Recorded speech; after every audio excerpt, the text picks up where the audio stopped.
नमस्कार, आदाब। आप देख रहे हैं खबर अड्डा और मैं हूं आपके साथ सुम्बुली राम। दोस्तों, भाजपा जो खुद को दुनिया की सबसे बड़ी पार्टी बताती है और उसके टॉप नेता यानी कि प्रधानमंत्री मोदी के ही जनसभाओं में, रैलियों में लोग ना मौजूद हो, कार्यकर्ता लोगों को इकट्ठा करने में असफल हो जाए, तब आप समझ जाइए कि भाजपा का हाल क्या है और जनता का संकेत क्या है। महाराष्ट्र में चुनाव होने वाले हैं। सभी पार्टियां प्रचार तो जमकर कर रही हैं, कोई कोर कसर नहीं छोड़ी जा रही, मगर भाजपा का जो हाल महाराष्ट्र में है वो देखने लायक है। मतलब ऐसी विशाल जनसभा आपने मोदी की कभी देखी नहीं होगी जिसमें लोग ही नहीं हैं। खैर, जोक सपाट, ऐसा लग रहा है कि महाराष्ट्र की जनता भाजपा की रैलियों में ना आकर ये संकेत दे रही है कि वो भाजपा को महाराष्ट्र में देखना ही नहीं चाहती। और सिर्फ पीएम मोदी की नहीं, अमित शाह की रैलियों का भी यही हाल है। महाराष्ट्र में चौतरफा सन्नाटा पसरा हुआ है और भाजपा की इस जमीनी हकीकत का विपक्ष जमकर खिल्लियां उड़ा रहा है।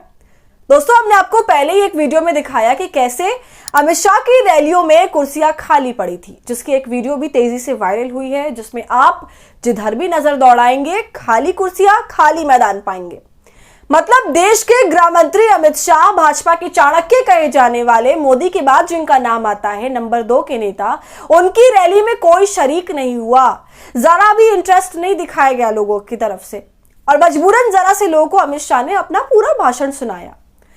मैं आपको बता दूं कि जब भी पार्टी के बड़े नेताओं की कहीं पर रैली होनी होती है तो केवल किसी एक विधायक पर सारी जिम्मेदारी नहीं सौंपी जाती।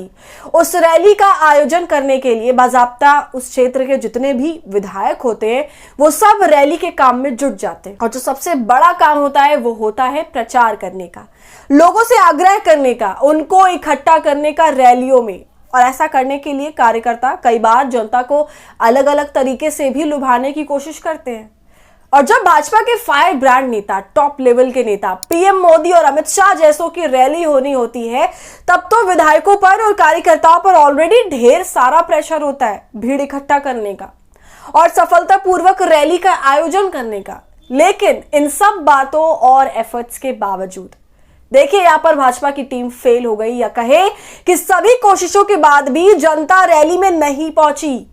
आप पीएम मोदी और अमित शाह की रैलियों की दोनों वीडियो को देख लीजिए, किस तरह से इन वीडियो में साफ नजर आ रहा है कि कुर्सियां खाली हैं। तो वहीं दूसरी तरफ अमित शाह की वीडियो में पूरे मैदान में सन्नाटा पसरा हुआ है, सभी एंगल से दिखाया जा रहा है, जूम इन जूम आउट करके भी दिखाया जा रहा है, कहीं भी लोग मौजूद नहीं है, बस चंद लोग आगे की तरफ नजर आ रहे हैं जिन्हें पीएम मोदी और अमित शाह संबोधित कर रहे हैं। तो ये तस्वीर, ये वीडियो अपने आप में महाराष्ट्र में भाजपा की जमीनी हकीकत बता रही है और ये संकेत दे रही है कि भाजपा में महाराष्ट्र की हार है। और महाराष्ट्र में पीएम मोदी का भी फेस नहीं चल पा रहा। पीएम मोदी महाराष्ट्र के अकोला के मुख्यमंत्री से कटेंगे तो बटेंगे चीख रहे हैं, मगर लोगों को परवाह ही नहीं है। उनके नारे से अगर वो इतना प्रभावित होते तो उन्हें सुनने जरूर आते।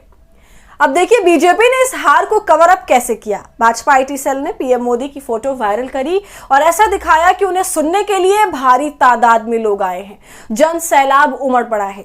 लेकिन पीएम मोदी की रैली की सच्चाई सुप्रिया श्रीनेत सामने लेकर आ गई। उन्होंने भी महाराष्ट्र के अकोला से पीएम मोदी की रैली की एक वीडियो साझा करी, जिसमें सभी की सभी कुर्सियां खाली हैं, चारों तरफ सुई पटक सन्नाटा है। वीडियो को साझा करते हुए वो लिखती हैं, आज मोदी जी की रैली में उमड़ा भारी जन सैलाब, जहां तक नजर जा रही है लोग ही लोग नजर आ रहे हैं। तो कांग्रेस बीजेपी की इस खाली रैली की जमकर फजीहत कर रही है और इसे शेयर भी खूब कर रही है। और सुप्रिया श्रीनेत ने तो भाजपा की पोल खोलने की जैसे ठान ली। उन्होंने अमित शाह की रैली का भी वीडियो शेयर किया था और अब मोदी का भी कर दिया। अमित शाह की रैली का वीडियो साझा करते हुए उन्होंने लिखा था कि महाराष्ट्र में अमित शाह की विशाल जनसभा, दूर दूर तक लोग ही लोग, ऐसा जनसैलाब पहले कभी नहीं देखा, गजब। सुप्रिया श्रीनेत ने अपने इस ट्वीट में जैसे मानो अमित शाह और पीएम मोदी समेत पूरी बीजेपी को जबरदस्त तरीके से रोस्ट ही कर दिया। दोस्तों, महाराष्ट्र में एनडीए की सरकार चल रही है। एनडीए की सरकार में प्रधानमंत्री नरेंद्र मोदी और गृह मंत्री अमित शाह महाराष्ट्र में रैली पर रैली कर रहे हैं। लगातार माहौल बनाया जा रहा है। लेकिन फिलहाल इस माहौल की असलियत क्या है और कितना माहौल सही मायनों में बनता हुआ नजर आ रहा है, आप अमित शाह की रैली से अंदाजा लगा सकते हैं। और यहां पर बात अब सिर्फ गृह मंत्री अमित शाह की नहीं है, बल्कि पीएम मोदी की भी है। मोदी का तो और भी ज्यादा बुरा हाल दिखाई दे रहा है। एक तरफ पीएम मोदी मंच से खड़े होकर भाषण दे रहे हैं, दूसरी तरफ कुर्सियां पूरी की पूरी खाली हो गई हैं। अपनी ही अलग अलग जातियों में बढ़कर झगड़ा करेंगे तो कांग्रेस इसका फायदा उठाएगा। तो एक है तो साथियों, मैं आज महाराष्ट्र की धरती से हरियाणा के अपने भाई बहनों का विशेष आभार व्यक्त कर रहा हूं। एक है तो सेफ है के मंत्र पर चलते हुए तो देखा आपने, जब प्रधानमंत्री नरेंद्र मोदी, गृह मंत्री अमित शाह की ही हालत ऐसी हो गई है तो बाकी नेताओं का क्या होगा।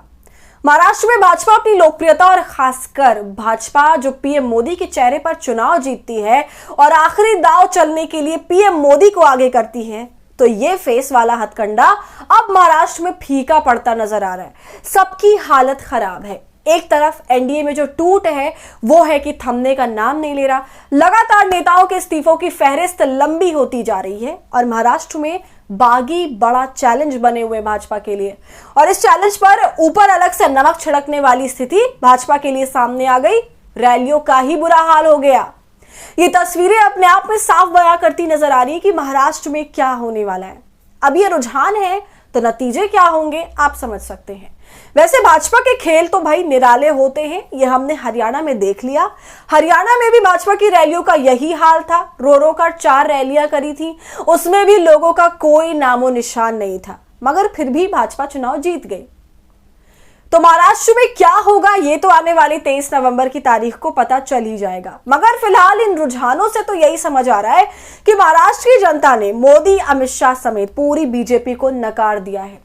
दूसरी बात यह भी है कि महाराष्ट्र का चुनाव भाजपा के लिए और खासकर अमित शाह, मोदी के लिए नाक का सवाल हो गया है, जिसे वो किसी भी हाल में कटने नहीं देंगे। तो अब देखते हैं कि फिलहाल जो रैलियों से जमीनी हकीकत समझ आ रही है, नजर आ रही है, आगे चलकर ये सच में तब्दील होती है या फिर नहीं। तो दोस्तों, आपका इस पूरे मुद्दे पर क्या कहना है, आपकी राय क्या है, हमें कमेंट कर जरूर बताइए। वीडियो पसंद आई हो तो इसे लाइक और शेयर करें और खबर अड्डा को यूट्यूब पर सब्सक्राइब कर लें।